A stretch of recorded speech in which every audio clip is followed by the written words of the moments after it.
The Dahmer Show is making rounds on social media. Monster, the Jeffrey Dahmer Story, features scenes from the original reportings of the terrible murders committed by Dahmer over a period of years in the 10-part miniseries, which debuted on Netflix on September 21st. Was everything depicted in the show true to events, or were some specifics taken out? A lover of true crime television will tell you that based on a true story can often mean an interpretation of the facts.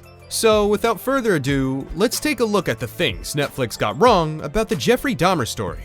The question is, has Netflix butchered important information concerning the infamous Jeffrey Dahmer murders? According to the Wisconsin crime reporter who first reported on the notorious serial killer who powerfully tormented and killed 17 boys and men between the late 1970s and the early 1990s, the answer is yes. The new Evan Peters starring series has drawn criticism from journalists and author Anne E. Schwartz, who claims that the show's creator Ryan Murphy and crew use so much artistic license that it doesn't bear a great deal of resemblance to the facts of the case. She first objected to the image of Milwaukee police officers as being racist and homophobic, since she'd known some of them for a long time.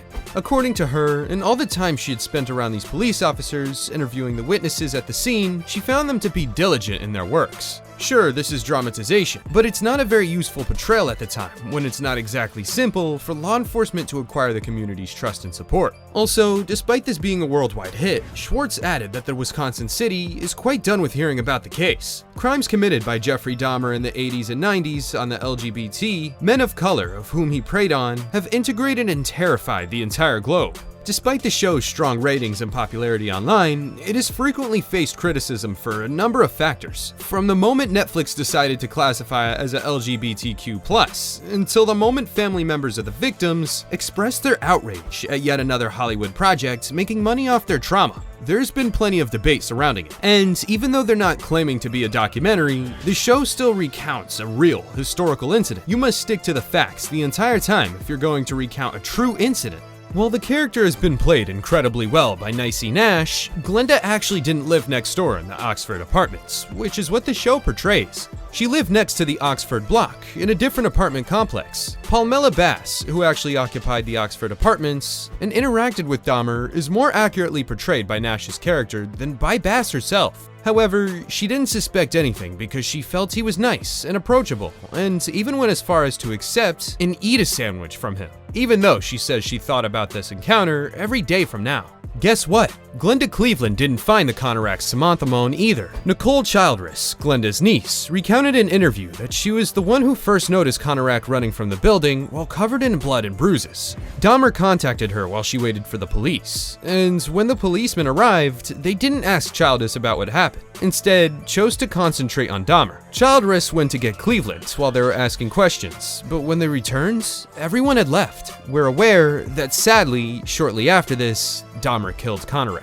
In September of 1991, as Dahmer's trial got underway, he didn't wear his famed glasses. It turns out that he had deliberately did this because he didn't want to look his victims' families in the eyes. According to his stepmother, he wore those so he couldn't see people, as he'd become anxious. In his interview on the same program, Dahmer stated, "I felt uncomfortable staring anyone in the face. I didn't want to see anyone's face clearly." Despite this, Peters is shown in the show sporting the glasses throughout the whole trial in every courtroom scene. A sizable chunk of Dahmer, Monster, the Jeffrey Dahmer Story, is devoted to describing the bond between Jeffrey and his father, Lionel Dahmer. The series implies that Lionel, who actively prompted hunting, even went as far to demonstrate how to do it to his son, is the source of Jeffrey's early love with dissecting roadkill. Lionel did teach his son how to preserve animal bones, as he reveals in his book, A Father's Story. And that was because Jeffrey had shown a lot of interest in chemistry and biology, and Lionel had a PhD in chemistry, but he never physically demonstrated how to do anything, or even participated in roadkill dissection with him.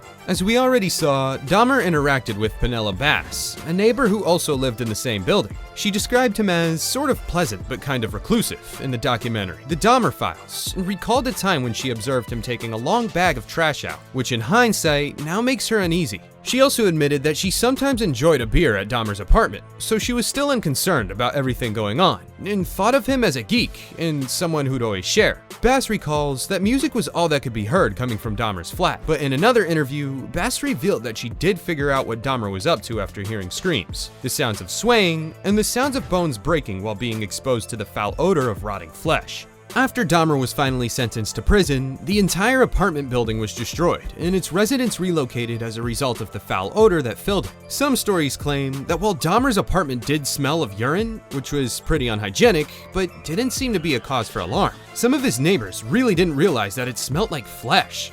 We already apologize for the gory details ahead.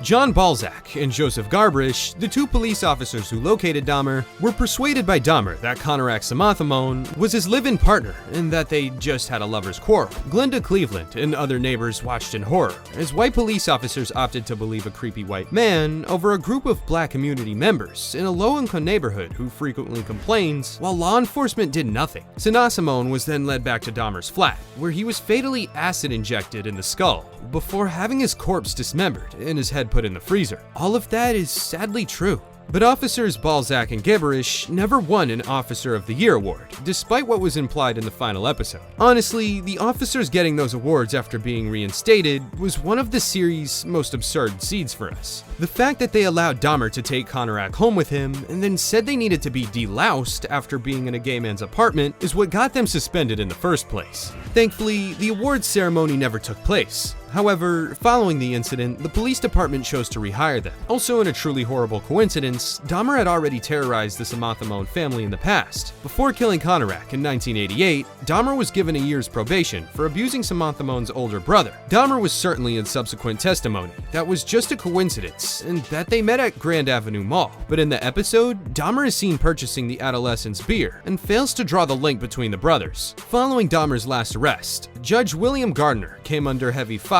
for the leniency of the molestation punishment. He's shown negatively in the series when he appears not to understand Samathamone's broken English. In reality, the Samathamone's family wasn't presented for the 1988 sentence, as mentioned in the Annie Schwartz book, Monster: The True Stories of Jeffrey Dahmer's Murders. In the 6th episode of Silenced, which was directed by Paris Balkary, Dahmer is seen dating a 31-year-old deaf man, Tony Hughes, throughout 1991 in Milwaukee, after first meeting him at a homosexual club.